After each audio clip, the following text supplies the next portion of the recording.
saaka waxaan soo booqday xaruntii dhismaha real estate-kii Amal Garowe waxaa iiga horeysay inaan September 2024 aan soo booqday halkan marka ayadoo guryaha ay bilow ahaayeen shaqadana ay markaasi meel dhexe mareysay alxamdulillah shaqada waa dhamaystirantay meel fiican bay hadda gaartay hadda waxa ay ku mashquulsan yihiin mas'uuliyiintii iyo balwadeenadii inay wareejiyaan furayaashii runtii waagaasi waxaan qiimeynay ama saadaalinay meeshaan jawigeeda markaan eegnay dhismaha socday iyo xaaladda markaan aan eegnay inay noqon doonto meel mustaqbal leh oo dhismahan iyo si qurux badan u soo bixi doono alxamdulillah sidii bay noqotay aad baa loo iibsaday guryihii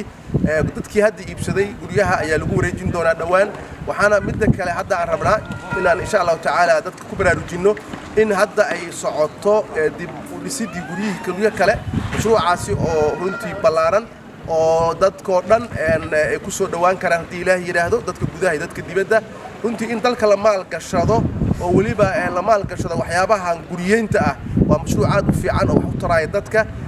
iskuuladii ka mid ah masaajidka ka mid ah waxyaabaha khadamaadka kaleete runtii fursad fiican bay u tahay dadkeena Soomaaliyeed inay ka faa'iideystaan amalna way ku maasan tahay real estate-kan qiimaha badan magaalada Garowe oo runtii dhulkii ugu fiican ay ka qabatay. Assalaamu calaykum wa rahmatullahi wa barakaatuh.